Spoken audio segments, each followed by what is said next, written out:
എഫേസ്യ ലേഖനം സ്വർഗത്തിലെ സകല ആത്മീയ അനുഗ്രഹത്വം എന്നുള്ള വിഷയത്തിൻ്റെ രണ്ടാമത്തെ കണ്ടീഷനാണ്, ക്ലിപ്പാണ് നമ്മൾ കേട്ടുകൊണ്ടിരിക്കുന്നത്.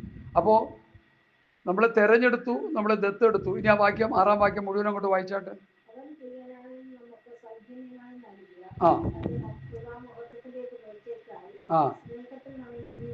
നമ്മെ മുൻനിയമിച്ചു. സ്തോത്രം. ശ്രദ്ധിക്കരുത് മക്കളെ. 1-ാം അധ്യായം 6-ൽ പറയുന്നു, അവനിൽ പ്രിയനായവനിൽ നമുക്ക് സൗജന്യമായി നൽകിയ കൃപാമഹത്വത്തിൻ്റെ പുകഴ്ചയ്ക്കായി സ്നേഹത്തിൽ നമ്മെ മുൻനിയമിച്ചു.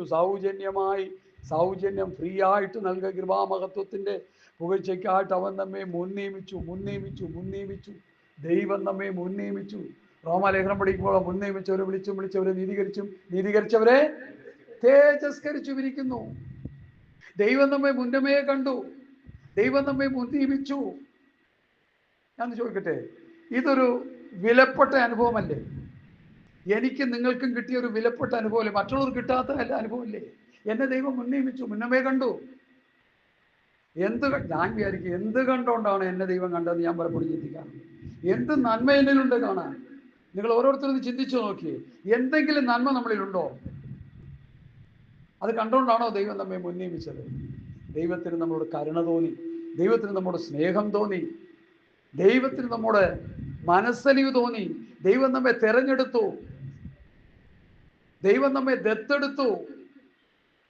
പിന്നെ ഇവിടെ പറയുകയാണ്, എന്ത് ചെയ്തു? അവൻ നമ്മെ മുൻനിയമിച്ചു. മുൻനിയമിച്ചു കഴിഞ്ഞിട്ട് അടുത്ത വായിക്കാം. മതി. വീണ്ടെടുത്തു.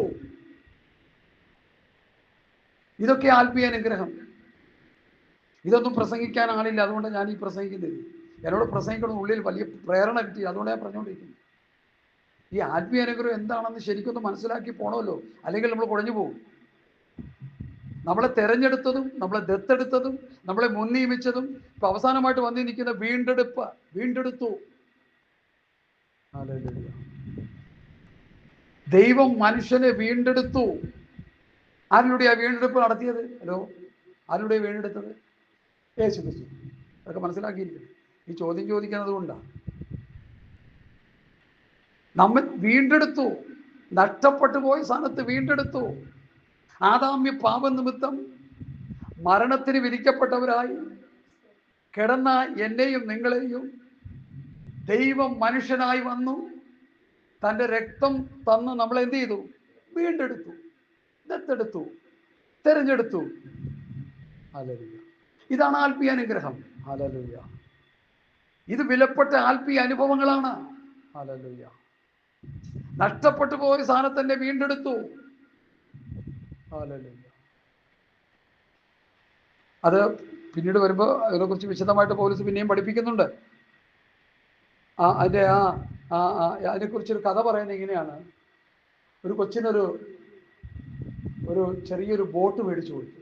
ബോട്ട് ഒരപ്പൻ. ആ ബോട്ട് ഇങ്ങനെ കളിപ്പിച്ചുകൊണ്ടിരിക്കുന്ന സമയത്ത് ഈ ബോട്ട് ഈ തൊട്ടടുത്ത വീടിൻ്റെ അടുത്തുള്ള ഒരു ചാലിൽ കൊണ്ടുവന്ന് ഇങ്ങനെ ഓടിച്ചുകൊണ്ടിരിക്കുമ്പോൾ വെള്ളം വന്ന് അതങ്ങോട്ട് ഒഴുകിപ്പോയി. പെട്ടെന്ന് ഒഴുകിപ്പോയി, പിടിച്ചെടുക്കാൻ പറ്റാത്ത നിലയിൽ പോയി. ആ ബോട്ട് എന്ത് ചെയ്തു? കൊച്ചിനെ നഷ്ടമായി. കൊച്ചു കിടന്ന് കാറി കരഞ്ഞു, ബഹളമായി. ചില ദിവസങ്ങൾ കഴിഞ്ഞു, ചില ആഴ്ചകൾ കഴിഞ്ഞു. ഈ കൊച്ചും അപ്പനും കൂടി ഒരു സ്ഥലത്ത് ഒരു അമ്പലപ്പറമ്പിലെങ്ങാണ്ടും കളിക്കാൻ പോയ സമയത്ത് ഒരു കഥയാണ് കേട്ടോ. ഇത് വീണ്ടെടുത്തെന്നുള്ളതിനെ കുറിച്ചൊരു കഥയായിട്ടൊരു ദിവസം പറഞ്ഞതാണ്. എനിക്കത് ഇച്ചിരി സ്വീകാര്യമായിട്ട് തോന്നിയോണ്ട് ഞാനും പറയുക. അപ്പോൾ ഈ ടോയ്സ് വെച്ചേക്കിനടുത്ത് ഈ കൊച്ചു ഇങ്ങനെ നോക്കി നിന്നപ്പോൾ ഈ കൊച്ചിന് നഷ്ടമായ ആ ടോയ്സ് അവിടെ ഇരിപ്പുണ്ട്. അതെങ്ങനെയോ കിട്ടി. അവർ ചിലപ്പോൾ ആ കട നടത്തുന്നവർക്ക് എൻ്റെ കയ്യിൽ കിട്ടിയായിരിക്കാം. എന്തായാലും അത് തൂത്ത് തുടച്ചു അവിടെ കൊണ്ടുവന്ന് രണ്ടാമത് അവിടെ കൊണ്ടുവന്ന് വെച്ചു. അപ്പോൾ ഈ കൊച്ചു പറഞ്ഞു, ദേ ഇരിക്കുന്ന എൻ്റെ നഷ്ടമായി പോയ സാധനം. കാശ് കൊടുക്കാതെ അവർ തരുമോ? തരത്തില്ല. അപ്പോൾ അദ്ദേഹം പിതാവ് ചോദിച്ചു, അതിനെത്ര കാശ് വേണം? അത് എൻ്റേതെന്ന് പറഞ്ഞ് കൊച്ചു കിടന്ന് വെള്ളം വയ്ക്കുക. നിനക്ക് അവിടെ തരം മേടിച്ചു തരാം, ഇത്ര രൂപ വേണം. ഇത്ര രൂപ കൊടുത്ത് പിന്നെയും അതിനെന്ത് ചെയ്തു? വീണ്ടെടുത്തു. ആദാമ്യ പാപനിമിത്തം മരണത്തിന് വിധിക്കപ്പെട്ട് കിടന്ന മാനവജാതിയെ, ആ മാനവജാതികളിൽ ഒരാളായ എന്നെയും നിങ്ങളെയും യേശു ക്രിസ്തു ഈ ഭൂമിയിൽ ഒരു മനുഷ്യ വേഷമെടുത്ത്, ഫിലിപ്പിയ ലേഖനം പറയുന്നവൻ വേഷത്തിൽ മനുഷ്യനായെന്നാണ് കേട്ടോ പറയുന്നത്. യേശുക്രിസ്തു മരിച്ചു ഉയർത്തെന്ന് വെച്ചാൽ പൂർണ്ണ ദൈവമായി. പിന്നെ അവനെ മനുഷ്യപുത്രൻ എന്ന് പറയുമെങ്കിലും അവനെ മനുഷ്യനായിട്ടല്ല വേദപുസ്തകം വെളിപ്പെടുത്തുന്നത്, പൂർണ്ണ ദൈവമായിട്ടാണ്. ഈ ഭൂമിയിൽ വന്നപ്പോൾ ആരായിരുന്നു? എന്നെയും നിങ്ങളെയും പോലൊരു മനുഷ്യനെ പോലും ജീവിച്ചു.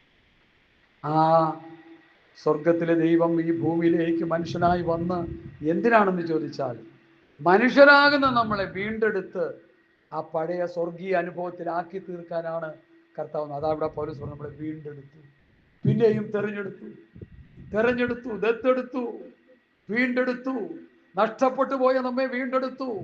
ആദാമ്യ പാപനിമിത്തം പൗലോസ് 2 കൊരിന്ത്യർ 11 പഠിപ്പിക്കുന്നത്, സർപ്പം ഹവ്വായെ ഉപായത്തിൽ ചതിച്ചതുപോലെ സർപ്പം ചതിച്ച് സർപ്പത്തിന്റെ ചതിയേറ്റ് പാപം ചെയ്ത് നഷ്ടപ്പെട്ടു പോയ മാനവജാതികളിൽ ഒരാളായ എന്നെയും നിന്നെയും കർത്താവ് ഈ ഭൂമിയിൽ മനുഷ്യനായി വന്ന് തൻ്റെ രക്തം തന്ന് നമ്മെ വീണ്ടെടുത്തു.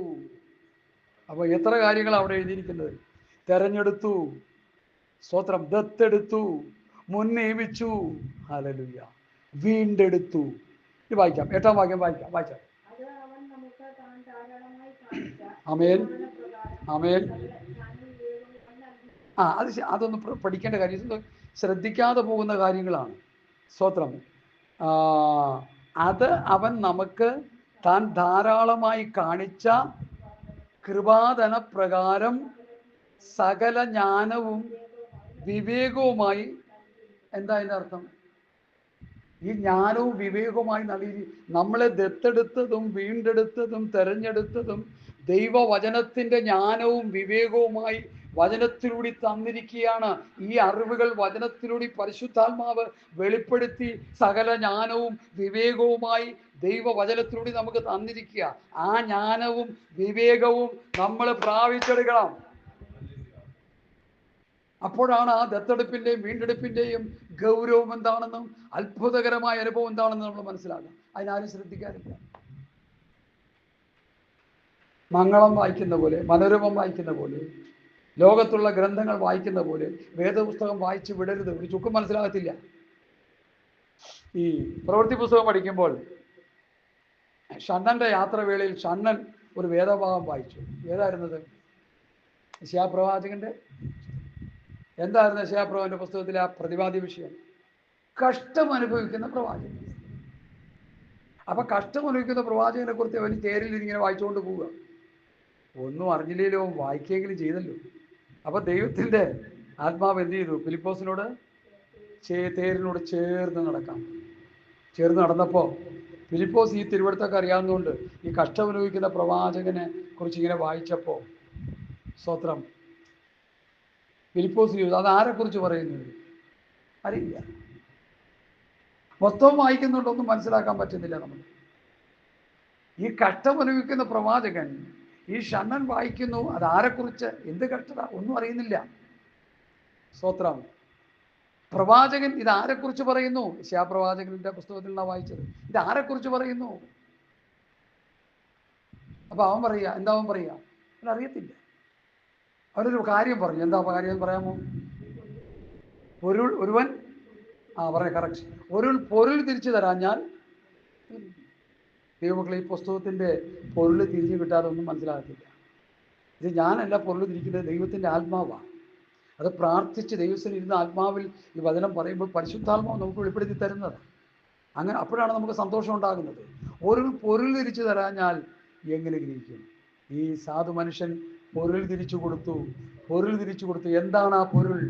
കഷ്ടം അനുഭവിക്കുന്ന പ്രവാചകൻ കർത്താവായ യേശുക്രിസ്തുവാണെന്നും മാനവജാതിയുടെ രക്ഷയ്ക്ക് വേണ്ടി ഭൂമിയിൽ വന്ന ദൈവപുത്രനാണെന്നുള്ള ആ അറിവ് ആ ഷണ്ണന് കിട്ടിക്കഴിഞ്ഞപ്പോൾ ആ യേശുക്രിസ്തുവിനെ ചുറ്റിപ്പറ്റി പിന്നെ സുവിശേഷം അങ്ങോട്ട് പ്രസംഗിച്ച് കേൾപ്പിച്ചു. തേരിൽ ഇരുന്നു കൊണ്ട് പ്രസംഗിച്ച് വന്നപ്പോൾ അതിലൊരു വിഷയം കയറി വന്നു. എന്താ വിഷയം? സ്നാനം. സുവിശേഷത്തിലുള്ളതാ സ്നാനം. ഇത് സ്നാനത്തെ എതിർക്കുന്ന പ്രാസംഗികന്മാർ ഇഷ്ടം പോലെയുണ്ട്. റോമാലേഖനം 6-ാം അധ്യായം സ്നാനത്തെക്കുറിച്ച് പഠിക്കുമ്പോൾ യേശുക്രിസ്തുവിനോട് ചേരുവാൻ സ്നാനമേൽക്കുന്നു, യേശുക്രിസ്തുവിനെ ധരിക്കുന്നത് അനുഭവമാണ്. യേശുക്രിസ്തുവിനോട് കൂടി മരിച്ച് അടക്കപ്പെട്ട് ഉയർത്തെഴുന്നേറ്റിന് അതിനൊരു പ്രതിദാനമാണ് സ്നാനം.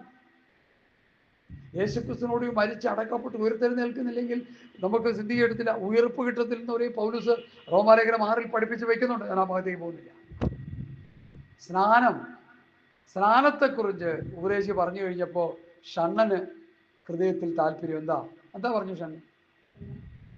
ഇതാ വെള്ളം, സ്നാനമേൽക്കുന്നതിന് എന്ത് തടസ്സം? അപ്പോഴാണ് ഫിലിപ്പോസ് പറയുന്നത്, യേശു ക്രിസ്തു ജീവനുള്ള ദൈവത്തിൻ്റെ പുത്രനായ ക്രിസ്തു നീ വിശ്വസിക്കുന്നുവോ? ഞാൻ വിശ്വസിക്കുന്നു. അവനെ അവിടെ സ്നാനപ്പെടും. ഹല്ലേലൂയ. ഞാൻ പറഞ്ഞതിൻ്റെ താല്പര്യം, ദൈവവചനത്തിൻ്റെ പൊരുളുകൾ നമുക്ക് പരിശുദ്ധാത്മാവ് മറനീക്കി തരുമ്പോൾ നമ്മൾ അത് എന്ത് ചെയ്യണം? അത് കേട്ടങ്ങ് അനുസരിച്ച് ആ ആത്മീയ അനുഭവങ്ങൾ പ്രാപിക്കാൻ നമുക്ക് നമ്മെ തന്നെ ദൈവത്തിന് ഏൽപ്പിച്ചു കൊടുക്കണം. ഹല്ലേലൂയ, സ്തോത്രം. അവിടെയാണ് നമുക്ക് അനുഗ്രഹം കിട്ടുന്നത്. ഇപ്പം ഞാനല്ല, വേറൊരു കർത്താവിൻ്റെ ദാസനാണ്. വചനം പറയുമ്പോൾ, പൊരുളുകൾ വെളിപ്പെടുത്തി തരുമ്പോൾ നമ്മളത് ഏൽപ്പിച്ചു കൊടുത്ത്, കർത്താവേ എനിക്ക് ഈ അനുഗ്രഹം വേണം, എനിക്ക് ഈ നന്മ വേണം എന്ന് പറഞ്ഞ് ഏൽപ്പിച്ചു കൊടുക്കുക. അതാ ഇവിടെ പറഞ്ഞിരിക്കുന്നത്, സകല ജ്ഞാനവും വിവേകവുമായി നൽകിയിരിക്കുന്നു. അല്ലെ, അങ്ങനെയല്ലേ എഴുതിയിരിക്കുന്നത് 8-ന്റെ അവസാന ഭാഗം. അത് അവൻ നമുക്ക് ധാരാളമായി കാണിച്ച കൃപാദന പ്രകാരം സകല ജ്ഞാനവും വിവേകവുമായി നൽകിയിരിക്കുന്നു. ദൈവവചനത്തിൻ്റെ ജ്ഞാനവും ദൈവവചനത്തിലൂടെ ആ വിവേകവും നമുക്ക് തന്നിരിക്കുകയാണ്. അത് ദൈവവചനം വായിച്ച് പഠിച്ച് ധ്യാനിച്ച് അല്ലെങ്കിൽ പ്രസംഗിച്ച് കേൾക്കുമ്പോൾ അത് കേട്ട് നമ്മൾ ഹൃദയത്തിൽ സംഗ്രഹിക്കണം. അങ്ങനെ സംഗ്രഹിക്കുമ്പോൾ ആ ജ്ഞാനവും വിവേകവും കർത്താവിൽ നിന്ന് നമുക്ക് കിട്ടും. അതാണ് ദൈവമക്കളുടെ പ്രത്യേകത. ഹല്ലേലൂയ. ദൈവവചനത്തിൻ്റെ ജ്ഞാനം നമുക്ക് വേണം, ദൈവവചനത്തിൻ്റെ വിവേകം നമുക്കുണ്ടാകണം. ഈ ജ്ഞാനവും വിവേകവും നമുക്കുണ്ടായാൽ പാപത്തിൽ നിന്ന് ദൈവം അകന്ന് ജീവിക്കാനുള്ള കൃപ നമുക്ക് കിട്ടും. നന്നായിട്ട് മനസ്സിലാക്കുക. ദൈവവചനത്തിലൂടെ ആത്മീക സത്യങ്ങൾ ഗ്രഹിച്ചു കഴിയുമ്പോൾ ആ ജ്ഞാനം, ആ വിവേകം നമ്മുടെ ഹൃദയത്തിൻ്റെ ഉള്ളിലേക്ക് വരാനിടയായി. അങ്ങനെ നമ്മൾ ആത്മീകമായി അനുഗ്രഹിക്കപ്പെട്ടവരായി തീരാൻ ഇടയായിത്തീരും. അതാണ് ഇവിടെ പഠിപ്പിക്കുന്നത്. ഹല്ലേലൂയ. അതാണ് സ്വർഗത്തിലെ സകല ആത്മീയ അനുഗ്രഹം. ഇനി 9-ാം വാക്യം വായിച്ചാട്ടെ. അവനിൽ താൻ നിർണയിച്ച തന്റെ പ്രസാദത്തിന് തക്കവണ്ണം തന്റെ ഹിതത്തിന്റെ മർമ്മം. ഇവിടെ പൗലോസ് പറയുന്ന ഭാഗം പ്രത്യേകം ശ്രദ്ധിക്കുക. തന്റെ ഹിതത്തിന്റെ മർമ്മം അവൻ നമ്മോട് അറിയിച്ചു. ദൈവം തന്റെ ഹിതത്തിന്റെ മർമ്മം അവൻ നമ്മോട് അറിയിച്ചു. ദൈവഹിതത്തിന്റെ മർമ്മം. എഫേസർ 3:6 നമ്മൾ എന്താ വായിച്ചത്? ആ മർമ്മം അതോ ക്രിസ്തുയേശുവിന്റെ കൂട്ടവകാശികൾ, ഏക ശരീരസ്ഥർ, വാഗ്ദത്തത്തിൽ പങ്കാളി. അതൊരു മർമ്മം. എഫേസ് ലേഖനത്തിൽ പല മർമ്മങ്ങളെ കുറിച്ച് പറയുന്നുണ്ട്. അതാരും വേണ്ട രീതിയിൽ പഠിക്കാൻ ആരും ഉത്സാഹിക്കുന്നില്ല എന്നൊരു വലിയ പരാജയം നമുക്കുണ്ട്. ഹല്ലേലൂയ. എഫേസ് ലേഖനം 3-ാം അധ്യായത്തിന്റെ 6-ാം വാക്യത്തിൽ പറഞ്ഞ മർമ്മം ക്രിസ്തുയേശുവിന്റെ കൂട്ടവകാശം ഒരു രക്ഷിക്കപ്പെട്ട ദൈവത്തിന് കിട്ടുന്നു. ഏക ശരീരസ്ഥരായി നമ്മൾ തീരുന്നു. 2, 3 വാഗ്ദത്തത്തിൽ പങ്കാളികളായി തീരുന്നു. അതൊരു മർമ്മമാണ്. ആ ആത്മീയ മർമ്മങ്ങൾ നമ്മൾ നല്ലതുപോലെ ഗ്രഹിക്കണം, പഠിക്കണം. ഇവിടെ പറയുന്ന മർമ്മം, അവനിൽ താൻ നിർണയിച്ച തന്റെ പ്രസാദത്തിന് തക്കവണ്ണം തന്റെ ഹിതത്തിന്റെ മർമ്മം അവൻ നമ്മോട് അറിയിച്ചു. എന്തോ പറയുന്നത്? ദൈവത്തിന്റെ ഹിതത്തിന്റെ മർമ്മം അവൻ നമ്മോട് അറിയിച്ചു. ദൈവഹിതത്തിന്റെ മർമ്മം, ദൈവത്തിന്റെ ഹിതത്തിന്റെ മർമ്മം നമ്മോട് അറിയിച്ചു എന്ന് പൗലോസ് പറയാ. എന്താണ് ആ മർമ്മം എന്നുള്ളത് 10-ാം വാക്യത്തിൽ വായിക്കാം. ശ്രദ്ധിച്ചു കേൾക്കണേ.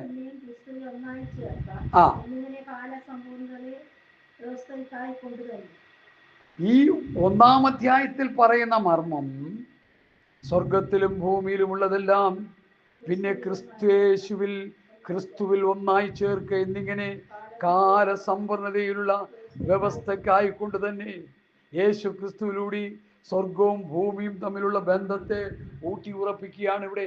ആദിമ മനുഷ്യൻ ഏദൻ പൂങ്കാവനത്തിൽ മനുഷ്യന്റെ സ്വത്രം അടുക്കൽ വന്ന് സംസർഗം ചെയ്തുകൊണ്ടിരുന്ന ദൈവം, ശ്രദ്ധിച്ചു കേൾക്കണേ, വലിയൊരു ആത്മീയ മർമ്മമാണ്. മനുഷ്യനെ സൃഷ്ടിച്ചതിന് ശേഷം മനുഷ്യനുമായി ദൈവം സംസർഗം ചെയ്തുകൊണ്ടിരുന്നു, ഇടപെട്ടുകൊണ്ടിരുന്നു, ദൈവത്തിൻ്റെ സാന്നിധ്യം അവൻ അനുഭവിച്ചു കൊണ്ടിരുന്നു. അരുത് എന്നുള്ള വിലക്കപ്പെട്ട കൽപ്പന ലംഘനം നടത്തിയപ്പോൾ ദൈവ സാന്നിധ്യം ആദിമ പിതാക്കന്മാർക്ക് നഷ്ടപ്പെട്ടു. അതിലൂടെ സകല മനുഷ്യർക്കും ദൈവവുമായിട്ടുള്ള ബന്ധം നഷ്ടപ്പെട്ടു. ലോകത്തിലുള്ള സകല മനുഷ്യർക്കും ദൈവവുമായിട്ടുള്ള ബന്ധം ആദിമ പിതാക്കന്മാർ പാപം ചെയ്തതിലൂടെ നഷ്ടപ്പെട്ടു. ആ നഷ്ടപ്പെട്ടു പോയ ബന്ധം ഇവിടെ പൗലൂസ് പറയുകയാണ്, അത് സ്വർഗത്തിലും ഭൂമിയിലുള്ളത് എല്ലാം പിന്നെയും ക്രിസ്തുയേശുവിൽ ഒന്നായി ചേർക്കുകയാണ്. അതാ മർമ്മം. ഓ എന്തൊരു അനുഭവമാണ്! നമുക്കത് കേൾക്കുമ്പോൾ ഞെട്ടലുണ്ടാകണം. ആദാമും അപ്പയും പാപം ചെയ്തു, ദൈവസാന്നിധ്യം നഷ്ടപ്പെട്ടു. അവർ പിശാചിന്റെ അടിമകളായി, അവർ ശത്രുവിന്റെ കോട്ടയ്ക്കുള്ളിലായി, ശത്രുവിന്റെ നിയന്ത്രണത്തിന്റെ കീഴിൽ. അതായത് എഫെസ്യർ 2:3 പറയുന്നത്, പിശാചിന്റെ ആത്മാവിനാൽ നിയന്ത്രിക്കപ്പെട്ടവരായി മനുഷ്യൻ. ആ മനുഷ്യനെ എന്ത് ചെയ്യുന്നു? സ്വർഗത്തിലും ഭൂമിയിലുള്ളതെല്ലാം ക്രിസ്തുവിൽ ഒന്നായി ചേർക്കുകയാണ്. യേശു ക്രിസ്തു ഈ ഭൂമിയിൽ വന്ന് 30 വയസ്സിൽ 3.5 വർഷത്തെ ശുശ്രൂഷ, 33.5 വയസ്സ് വരെ ജീവിച്ച് തൻ്റെ പിതാവിൻ്റെ അടുക്കലേക്ക് ക്രൂശുമരണത്തിലൂടെ മാറ്റപ്പെട്ടു സ്വർഗത്തിൽ കയറിപ്പോയി.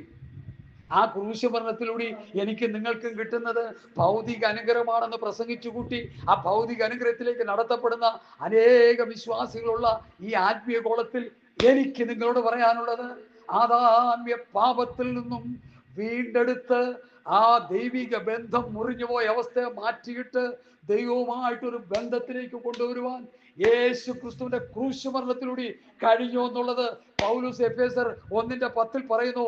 That is mystery. അതൊരു മർമ്മമാണ്. എനിക്കത് കേൾക്കുമ്പോൾ എൻ്റെ ഹൃദയം പിടച്ച് വികസിക്കുക.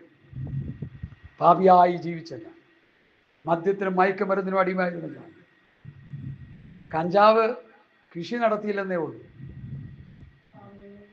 വലിച്ചു കയറ്റിയിട്ട് ലഹരി പോരാഞ്ഞിട്ട് കുരുവെല്ലാം കൂടി പൊടിച്ചിട്ട് ചോറിലിട്ട് കുഴച്ച് തിന്ന് എന്നിട്ട് ലഹരി പോരാന്ന് പറഞ്ഞ് നടന്ന ആളായിരുന്നു ഞാൻ. ആ കർത്താവ് എന്നെ, പാപത്തിൻ്റെ പടികുടിയിൽ കിടന്ന എന്നെ, പിശാചിൻ്റെ അടിമതത്തിൽ കിടന്ന എന്നെ, ഇവിടെ എന്താ പറഞ്ഞത്?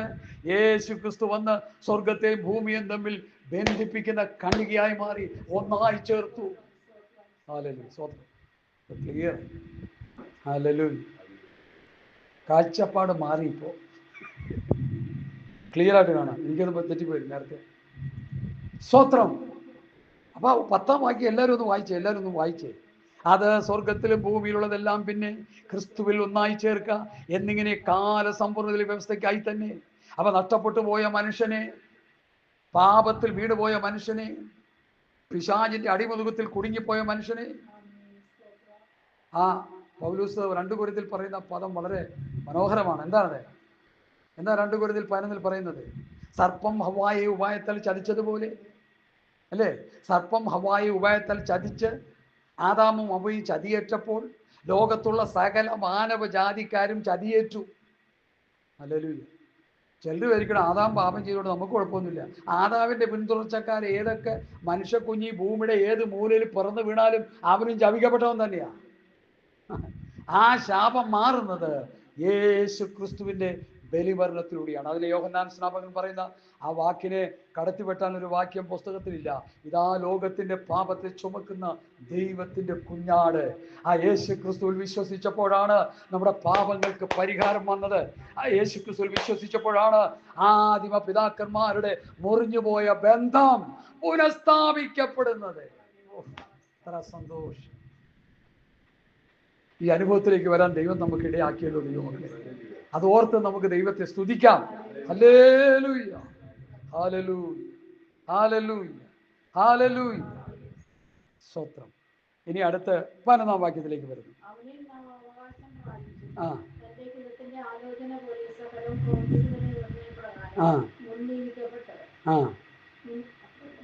മുൻനിയമിക്കപ്പെട്ട് പെട്ടത് മുൻപിൽ കൂട്ടി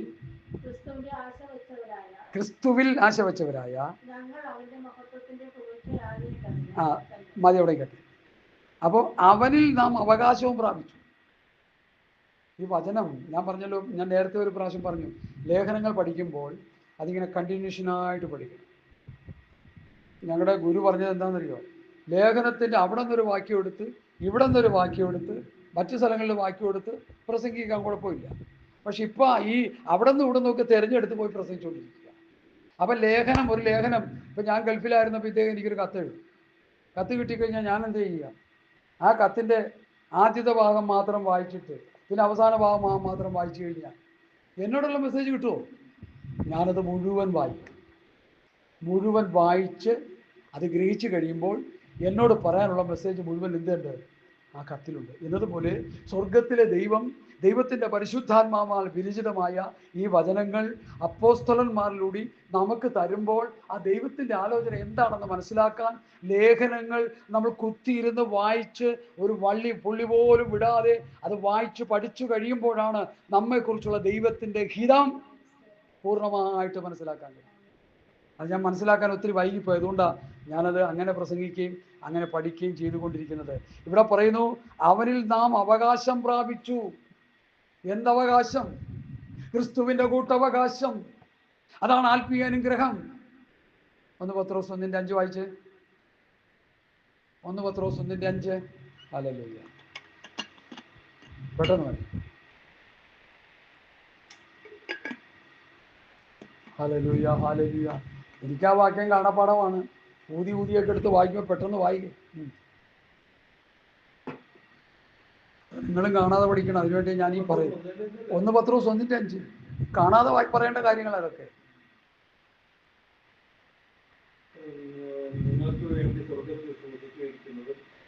അത് തന്നെ. ക്ഷയം, മാലിന്യം, പാട്ടം എന്നും ഇല്ലാത്തതുമായ ആ അവകാശം ഈ അവകാശം എല്ലാം ഒന്ന് തന്നെ. അവിടെ പത്രോസ് പറയുന്നു, ഇവിടെ പൗലോസ് പറയുന്നു, നമുക്ക് അവകാശം ലഭിച്ചു. അവകാശം ലഭിച്ചത് എന്താന്ന് പത്രോസ് ഒന്ന് ക്ലാരിറ്റി കൊടുക്കുക. ക്ഷയമില്ലാത്ത, വാട്ടമില്ലാത്ത, മാലിന്യമില്ലാത്ത നല്ലൊരവകാശം. ഈ നിൽക്കുന്ന ശരീരം 4-5 കൂടി ചേർത്ത് വായിക്കണം. Okay, sorry. അപ്പോൾ ക്ഷയം, വാട്ടം, മാലിന്യമില്ലാത്ത നല്ലൊരു അവകാശം. ഇത് ഇങ്ങോട്ട് നോക്കി, എല്ലാവരും നോക്കി. ഇതിന് എത്ര വയസ്സുണ്ട്? വചനപ്രകാരം എന്ന് പറഞ്ഞേ 70 80. ഇതൊക്കെ പറയാൻ ഇത്ര താമസം. ഇതൊക്കെ ഉള്ളിൽ ഗ്രഹിച്ചിരിക്കണം. 70 80 സ്ഥലങ്ങൾ ഇത് ജയിച്ചു പോകും. ഈ കൂടാരം പൊളിഞ്ഞു പോകും. പ്രിയമുള്ളവരെ. 70 80 സംവത്സരം കഴിയുമ്പോൾ ഈ കൂടാരം പൊളിഞ്ഞു പോകും. എന്നാൽ എൻ്റെ ഉള്ളിലുള്ള ആത്മീക മനുഷ്യനുണ്ട്. അവന് പൊളിഞ്ഞു പോകത്തില്ല, അവൻ നശിച്ചു പോകത്തില്ല, അവന് ഇല്ലായ്മയായി പോകത്തില്ല. അവനാണ് ദൈവരാജ്യത്തിൽ ചെല്ലുന്നത്. അതാണ് നമ്മുടെ അവകാശം. ക്ഷയമില്ലാത്ത, വാട്ടമില്ലാത്ത, കോട്ടമില്ലാത്ത, അശുദ്ധിയില്ലാത്ത, യാതൊരു കുഴപ്പവുമില്ലാത്ത ഒരു മനുഷ്യനുണ്ട്. അവനാണ് ദൈവസന്നിധി നിൽക്കുന്നത്. ഈ കൂടാരം പൊളിഞ്ഞു പോകും.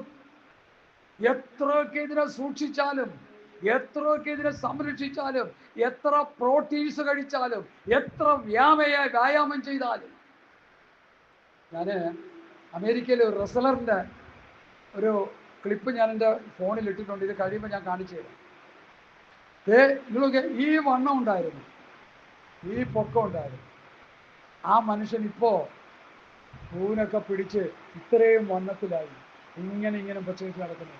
അത് ഇത്ര വർഷത്തിന് മുമ്പും ഇത്ര വർഷത്തിന് പിമ്പുമുള്ള പടം അവരെടുത്ത് കൊടുത്തിരിക്കുക. അപ്പോൾ എനിക്ക് തോന്നി ഇത് എല്ലാവർക്കും ഒന്ന് കാണിച്ചു കൊടുക്കാണ്. ഇതാണ് മനുഷ്യൻ്റെ അവസ്ഥ. ഇതാണ് മനുഷ്യൻ്റെ അവസ്ഥ. ക്ഷയവും വാട്ടവും മാലിന്യമുള്ളതാണ്. ഈ മാലിന്യം എന്നൊക്കെ പറഞ്ഞാൽ ആർക്ക് ഒന്നും മനസ്സിലാകത്തില്ല.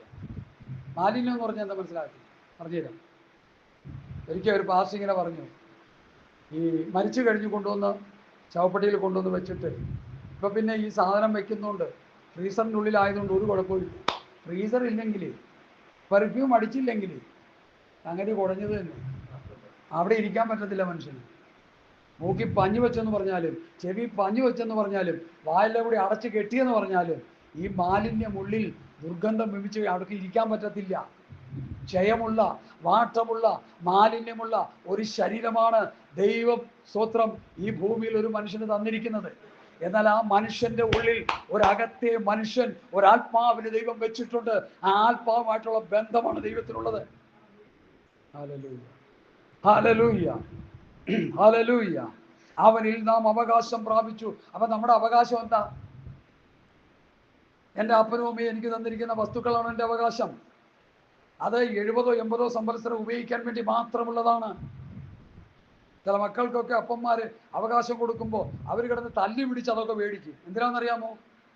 ഇഷ്ടംപോലെ ഉള്ളപ്പോൾ എല്ലാവരും കൂടി കിടന്ന് തല്ലി പിടിച്ച് ബഹളം പിടിച്ച് അങ്ങോട്ടും ഇങ്ങോട്ടും അത് വാങ്ങിച്ചെടുക്കും. അത് ഈ ഭൂമിയിൽ ഉപയോഗിക്കാൻ പറ്റുന്നതാണ്. യഥാർത്ഥ അവകാശം കർത്താവേ സ്തോത്രം വചനത്തിലൂടെ നമുക്ക് കാണാൻ കഴിയും. 1 യോഹന്നാൻ അതിൻ്റെ 3-ാം അധ്യായത്തിൻ്റെ 2-3 വാക്യങ്ങൾ. പ്രിയമുള്ളവരെ, നാം ഇപ്പോൾ ദൈവമക്കളാകുന്നു. അവൻ പ്രത്യക്ഷനാകുമ്പോൾ അവനെ താൻ ഇരിക്കുന്നത് പോലെ തന്നെ കാണുന്നതാകൊണ്ട് അവരോട് സദൃശന്മാരാകും. അതാണ് നമ്മുടെ അവകാശം. രൂപാന്തര ശരീരം പ്രാപിച്ച് സ്തോത്രം സ്വർഗത്തിൽ കർത്താവിനോടൊപ്പം ജീവിക്കുന്ന ആ സ്വർഗീയ ശരീരം പ്രാപിച്ച് ജീവിക്കുന്ന അവസ്ഥയാണ് നമ്മുടെ അവകാശം. ഈ ഭൂമിയിൽ നമ്മൾ എന്തൊക്കെ ഉണ്ടെന്ന് പറഞ്ഞാലും എത്രയൊക്കെ സമ്പാദിച്ചു കൂട്ടിയാലും ലോട്ടറി അടിച്ച് കോടിക്കണക്കിന് രൂപ സമ്പാദിക്കുന്ന മനുഷ്യരുണ്ട്. സ്തോത്രം, യൂറോപ്യൻ രാജ്യങ്ങളും ഗൾഫ് നാടുകളിലും സമ്പാദിച്ചു കൂട്ടുന്ന പണങ്ങൾക്ക് കൈയും കണക്കൊന്നുമില്ല. അതെല്ലാം ഇവിടെ വിട്ടേച്ചു പോകണം. ധാന്യം, ധനം, ലാഭം, കീർത്തി നഷ്ടമാകും. മാന്യമിത്രരാകെ നമ്മെ പിരിഞ്ഞിനി പോകും. 7 10 7 80 മാത്രം നീളുമായുസാധു ദിനച്ചാൽ കഷ്ടത മാത്രം. ധാന്യം, ധനം, ലാഭം, കീർത്തി നഷ്ടമാകും. ഈ ചിന്ത ഒരാത്മീകനെ ഭരിക്കണം. ലോകമനുഷ്യർക്ക് അതില്ല. അവർ ചെയ്തോണ്ട് ഇതൊക്കെ നമ്മളെ വിട്ടുപോകും. പണ്ട് പറഞ്ഞ പോലെ അപ്പാ ഞങ്ങളെ വിട്ടുപോവുകയാണ്. അപ്പം കുഴി കിടന്നുകൊണ്ട് പറയാൻ കഴിവുണ്ടെങ്കിൽ ഞാനല്ലല്ലോ പോകുന്നത്, ഈ കുഴിയിലിട്ടിട്ട് നിങ്ങളല്ലേ പോണതെന്ന് അപ്പം ചോദിച്ച ഒരു കഥ ഞാൻ കേട്ടിട്ടുണ്ട്. അപ്പം എല്ലാവരും അങ്ങോട്ടും ഇങ്ങോട്ടും അവരെയൊക്കെ വിട്ടുപോകും. ഹല്ലേലൂയ. പപ്പ മമ്മി എന്ന് വിളിക്കാൻ പപ്പയും മമ്മി ഇല്ലാത്തൊരു കാലം വരും. ഇപ്പോൾ വന്നേക്കുന്നത് പപ്പയ്ക്കും മമ്മിക്കും മക്കളെ എന്ന് വിളിക്കാൻ പറ്റാത്ത അവസ്ഥ. കാരണം മക്കളെല്ലാം വിട്ടുപോകുകയാണ്. അങ്ങനൊരു കാലം വന്നിരിക്കുക ദൈവമക്കളെ. അതുകൊണ്ട് നമുക്കൊരു അവകാശമുള്ളത് അത് സ്വർഗത്തിലാണ്, അത് ആത്മീകമാണ്, അത് ഉയരത്തിലേതാണ്, അത് സ്വർഗീയമായ അനുഗ്രഹങ്ങളാണ്, അത് രൂപാന്തര ശരീരമാണ്, അത് 1000 ആണ്ട് വാഴ്ചയിലുള്ള അനുഗ്രഹമാണ്, അത് പുതിയ ആകാശം പുതിയ ഭൂമിയിൽ നമുക്ക് കിട്ടുന്ന അവകാശമാണെന്നുള്ളൊരു ചിന്ത നമ്മളെ ഭരിച്ചാൽ നമുക്കിതൊന്നും ഒരു വിഷയമാണ്. ഹല്ലേലൂയ. ഞാൻ അങ്ങനെ ചിന്തിക്കുന്നു. ഈ നാളുകളിൽ അങ്ങനെ ചിന്തിക്കാനുള്ളൊരു കൃപ കർത്താവ് തന്നു. സന്തോഷത്തോടെ ഞാൻ പറയട്ടെ, നിങ്ങളും അങ്ങനെ തന്നെ ആയിരിക്കണമെന്ന് എൻ്റെ ആഗ്രഹം. ഇനി അടുത്ത വാക്യത്തിലേക്ക് വരാം. അവകാശവും പ്രാപിച്ചു തൻ്റെ ഹിതത്തിൻ്റെ പോലെ